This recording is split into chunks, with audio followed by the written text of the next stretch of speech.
World War II witnessed the unimaginable horror of Nazi human experiments conducted on those imprisoned in concentration camps. Bone, muscle, and nerve experiments, organ removal without anesthesia, electroshocks, and other atrocities. We will confront the stark reality of the medical experiments carried out by German doctors and Nazi officers from 1942 to 1945. Their goals encompass the development of new technologies, testing experimental equipment, and pushing the boundaries of human endurance. These malevolent experiments left nearly 16,000 documented victims, though the actual toll is believed to be much higher. Among the perpetrators of these heinous crimes, individuals such as Edward Wirths at Auschwitz and the infamous Josef Mengele, responsible for experimenting on and ultimately killing hundreds of twins, loom large. Equally notorious were figures like Achibert Heim at Mauthausen, all of whom achieved infamy through their actions during this dark period. This disturbing chapter in history serves as a stark reminder of the depths to which human cruelty can sink, and it is vital to remember the victims and ensure that such atrocities are never repeated. Following the conclusion of the war, many of these individuals faced trial in what became famously known as the Doctor's Trial. The shocking extent of their crimes led to the formulation of the Nuremberg Code, a set of ethical principles for medical research. But what exactly transpired during these so-called experiments? As mentioned, a significant driving force behind these experiments was the desire to enhance the combat capabilities of German troops. One such doctor, Sigmund Rascher, believed that polygal, a substance derived from beet and apple pectin, could potentially aid in blood clotting, a critical factor for soldiers who might have suffered gunshot wounds on the battlefield. Rascher conducted his experiments by amputating limbs from victims without anesthesia and then administering polygal in an attempt to stop the bleeding.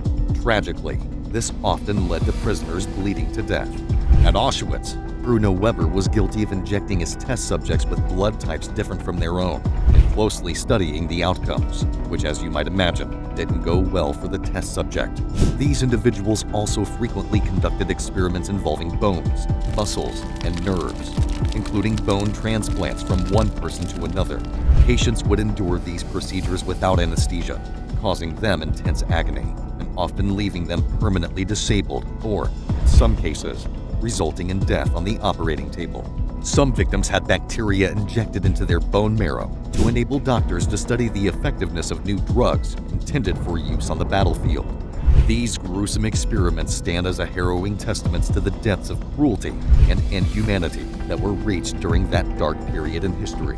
Arguably one of the most malevolent figures of his time was Josef Mengele, a disturbing distinction considering the company he kept. This man, utterly devoid of concern for the lives of people, routinely engaged in gruesome acts. He amputated limbs, deliberately infected people with horrifying diseases to study the effectiveness of certain drugs on recovery, and even resorted to sewing twins together to create conjoined siblings. Mengele, known as the Angel of Death, managed to evade punishment and lived for 3 decades after the war, leaving a legacy of horror in his wake. But what other horrors did these men inflict upon their victims? At Dachau, another notorious Nazi camp, victims endured cold exposure experiments with the aim of developing hypothermia treatments. Approximately 300 victims were subjected to temperatures as low as -6 degrees Celsius while being completely naked, often for several hours. In a particularly gruesome twist, after the experiments, the victims were thrown into boiling water in an attempt to rewarm them. Subsequently, prisoners were frozen and then subjected to various methods for rewarming. Tragically, most test subjects did not survive these procedures. The rationale behind these experiments was to simulate the conditions on the Eastern Front, where the German army faced a relentless and freezing war against the Red Army, necessitating the use of Arctic fighter pilot uniforms for the subjects. These appalling experiments stand as a testament to the unimaginable cruelty inflicted on innocent individuals during this dark chapter of history.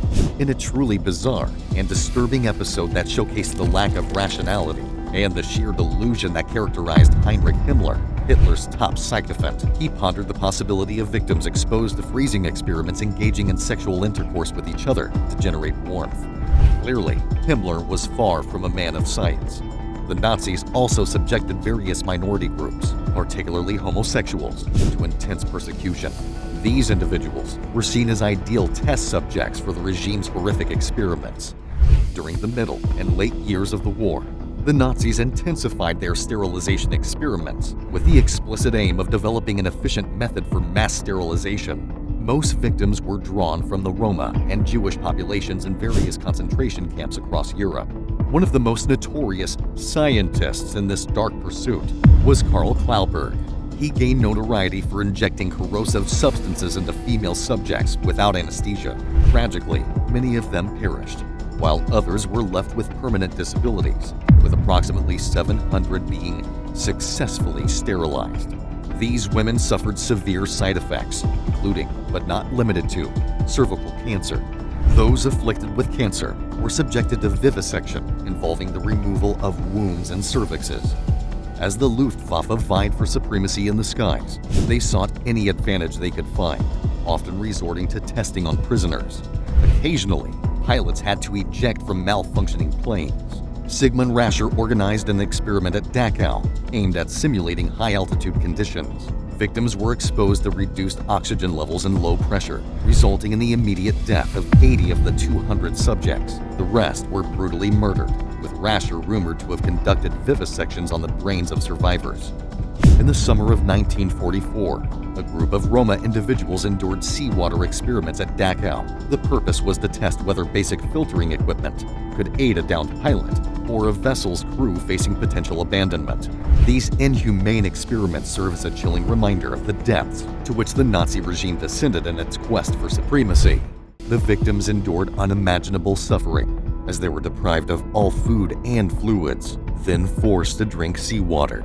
In a haunting account, it was reported that some resorted to licking freshly mopped floors in a desperate bid to find drinkable water.